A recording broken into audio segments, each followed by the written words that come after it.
فرق كتير كسبت الدوري الإنجليزي، بس ولا فريق قدر يعمل اللي أرسنال عملته في موسم 2003-2004، واللي هو الفوز بالدوري الإنجليزي من غير ولا هزيمة.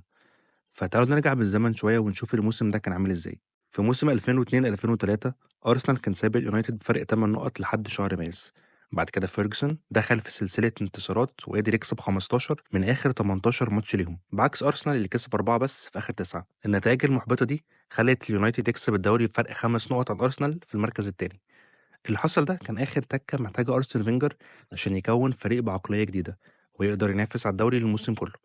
في الصيف اتعاقد مع الحارس الألماني ليمان وحافظ على باتريك فييرا وبيريز بتوقيع عقد جديد ليهم، وبكده تكون التشكيلة الأساسية اللي اعتمد عليها فينجر كالآتي: في حراسة المرمى ليمان، قلوب الدفاع سول كامبل وكولو توري، لورين ظهير أيمن وأشلي كول ظهير أيسر، وفي خط الوسط بيريز جيلبرتو فييرا ولانجبرج، وراسين الحربة هنري ودينيس بيركام. أرسنال كان بيلعب في أغلب الوقت 4-4-2، بس ساعات بيركام كان بيلعب رقم 10 وتبقى التشكيلة 4-2-3-1. الموسم بدأ بداية نموذجية بفوز 2-1 على إيفرتون، وهنري يبدأ سلسلته التهديفية. الأربع ماتشات اللي بعدهم أرسنال يكسب 3 ويتعادل 1. في الجولة السادسة كان أول تحدي صعب لأرسن فينجر، مانشستر يونايتد في الأولد ترافورد. يونايتد ساعتها كان منافس رخم بخط هجومي فيه رونالدو وجيجز وفان نيستلروي. الماتش ده كان عبارة عن حرب حرفيا، 31 فاول، 8 انذارات وكارت أحمر لفيرا. الماتش ده خلص 0-0، وده يعتبر نتيجة ممتازة للجانرز. بتلعب أقوى فريق في الدوري على أرضه من غير كامبل المدافع الأساسي بتاعك اللي غاب عن الماتش ده بعد وفاة والده. بعد الماتش ده أرسنال بيكمل طريقه وما بيرحمش، يضرب نيوكاسل بالتلاتة، يكسب ليفربول في الأنفيلد 2-1، والماتش اللي بعده على طول يكسب تشيلسي بنفس النتيجة. في الجولة ال 12 ديربي شمال لندن اللي قدر يكسبه 2-1.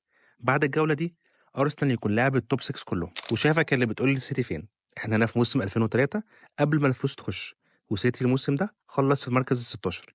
فزي ما كنا بنقول من الجولة 13 لحد الجولة 25 أرسنال فضل ماشي بنفس المنهجية، فوز وتعادل، تعادل وفوز، بدون ولا خسارة، لحد ما نيجي في أهم فترة في الدوري، الفترة اللي على طول أرسنال بيتعثر فيها وبيضيع مجهود الموسم كله. في آخر 12 جولة كان الموضوع صعب، لأن كان عندهم تشيلسي، نيوكاسل وتوتنهام بره أرضهم، ويونايتد وليفربول على أرضهم. ماتش تشيلسي خلص بنفس نتيجة الماتش الأولاني 2-1 للجانرز، وفي الجولة ال30 كان الموعد مع اليونايتد.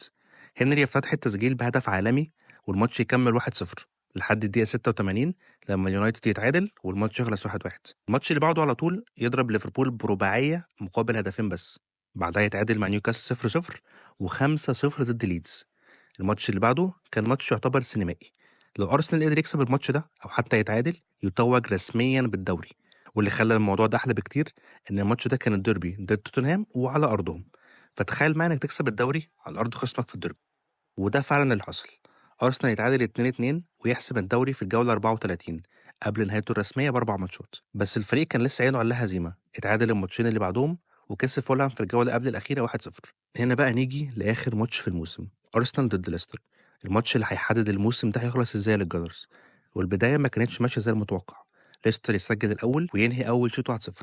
بين الشوطين بقى ما تعرفش فينجر قال لهم ايه، بس اللعيبه طلعت بوش تاني. بعد دقيقتين بس من الدخول هنري يسجل التعادل، وبعدها ب 20 دقيقه فييرا بيحسب الموضوع ويسجل هدف الفوز والهدف الاخير لموسم من احسن المواسم لاي فريق في الدوري الانجليزي. ارسنال مش بس حقق الدوري بدون هزيمه، ده كان اقوى هجوم في الدوري مسجل اكتر عدد من الاهداف، واقوى دفاع مستقبل اقل عدد من الاهداف، 26 جون بس في 28 ماتش.